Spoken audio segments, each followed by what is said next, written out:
And welcome to this week's A Particular Passion. You may have got a clue from some rather unusual figures in our audience that we have a fairly unusual passion this week. Or is it that unusual? There do seem to be an increasing amount of people interested in science fiction. That's our A Particular Passion for this week.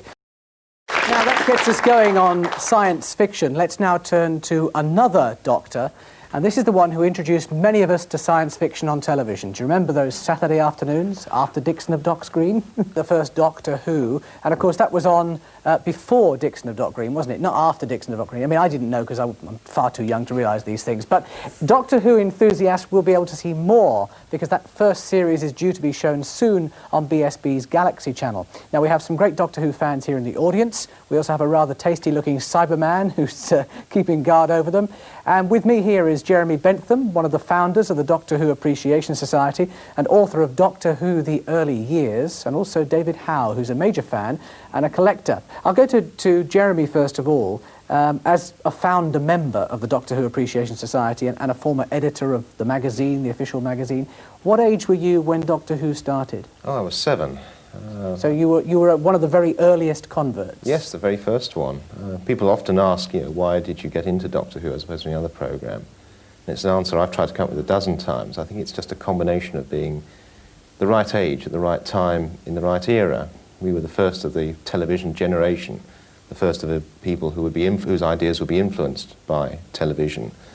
The 60s was also the time when technology was breaking out, when gadgetry was coming so much to the fore. And of course, being about 7 years old and in the middle of that, Doctor Who was really a kind of encapsulation of that into a television series. What was it that hooked you? Did you believe any of it? I don't know. I suppose at the time it must have been, because I think certainly the early shows frightened me, and that was obviously an integral part of getting hooked on the programme. It did terrify you. Why you then came back the following week to get frightened again is another question probably better people than I would try to answer. But it had that effect. You were never sure what you were going to see. And during the time when your disbelief is suspended, watching the series, yes, it did terrify you. And yes, it thrilled. Does the passion for it continue within your body today? In a varied form. I still think it's one of the most inventive shows that is done anywhere in the world.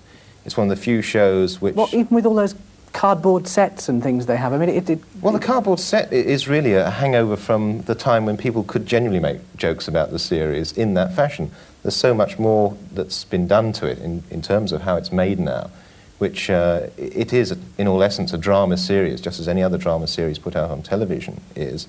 And so the cardboard set is no more cardboard than any other production. People don't make those comments about Sherlock Holmes, and yet that probably has exactly the same production values, in some cases a greater emphasis of production values, than Sherlock Holmes boasts. David, alongside you, former member of the Doctor Who Appreciation Society. I won't go into why you're no longer a member, but basically you feel you've gone on to other things now. You've matured. Well, matured, if you can use that word, yes. Well, we could say mature, but then look at the collection. This collection here, which you've assembled and brought along, which would have a value to it. It would, yes. We're looking at things here which are no longer made, the Dalek toys and so on. What sort of value would this type of toy have? Well, that particular one's one of the Daleks from the 60s when they were first issued. And really you could pay anything £70 to £100 for one of those in good condition. If it's sort of exceptional condition, you could even pay more. Very much the value of any single piece of merchandise is dictated obviously by how rare it is, i.e. how many there are about, right, but also on how much somebody else wants it. I mean, I could say this is worth £500, but if there's nobody that's actually prepared to pay me £500 for it, it's so difficult to put a value on something. It's an anti-Dalek fluid neutraliser. Yeah, water pistol, see what it is. I mean, to be honest, somebody would say this is a load of plastic and tin junk, and yet you're putting a value on it, and you quite plainly have a passion for collecting it. What is it that pulled you into it? That is a very difficult question to answer. It's exactly the same as the good doctor was saying earlier. It's a hobby. It's something that interests a particular person. Some people will collect stamps and they will pay a vast fortune for a little piece of paper, 1 inch by 1 inch, that's actually been removed from an envelope. Is it to remind you of your childhood? Not at all, no, not at all. I collect Doctor Who merchandise as a whole. What we've got here is a cross-section.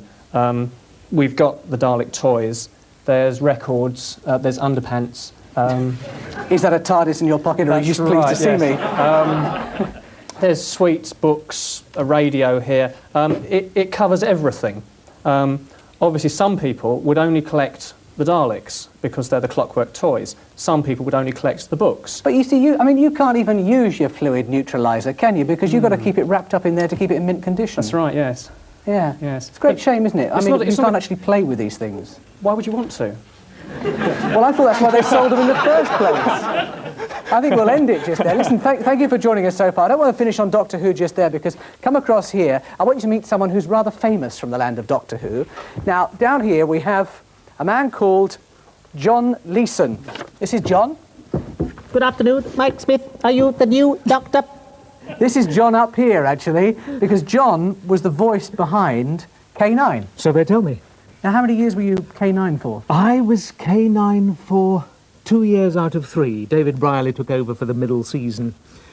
So It always struck me as rather strange with the poor old actors in Doctor Who. They could be the greatest actors in the world, but they're wrapped up in cling film and all sorts of other things. You don't know who they are behind them, and you were just a voice. that's right, yes. At least I didn't have to get into the K9 module. Could have been difficult. It would have been, yes, indeed. How did you actually, dare I say, get into the character of K9? Well, we rehearsed in a very interesting way, because I ran around in the studios on hands and knees, being the dog, which Tom Baker found enormously funny.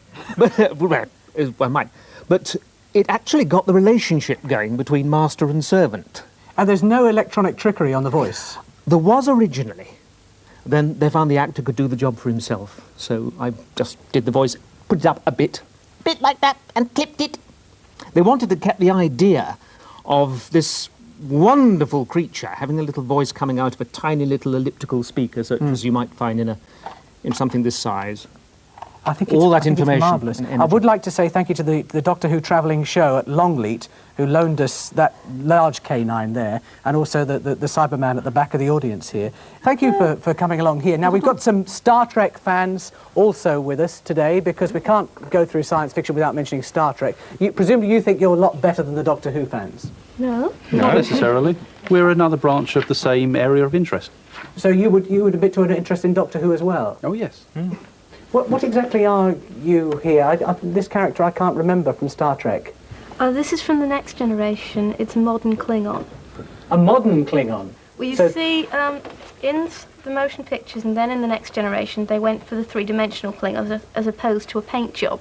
So we now have the wrinkled forehead. Which is a Klingon itself, really, looking at it. Well, this piece, we have the very short song, How Much Is That Klingon in the Window? The one with the crinkly head. How much is that Klingon in the window? I do wish that Klingon was dead. Do you two travel around? I know you arrived together today. Are you actually related? Are you friends, or husband and wife, or what? Yes, we're married. Oh, you are married? Yeah. Did you? Where did you get married? Did you get married in a Star Trek convention, or? Well, we met in a science fiction group. That's how we met, but we just got married perfectly normally. Yes. Really. And the costumes you brought with you, these are yours. What do you do with them normally? Do you go to conventions with them? Yes, we wear them at conventions. Do you have any other friends involved in this at all? Yes, we in fact run a local group north of London for Star Trek fans. So we meet once a month and watch videos, discuss the series and so forth.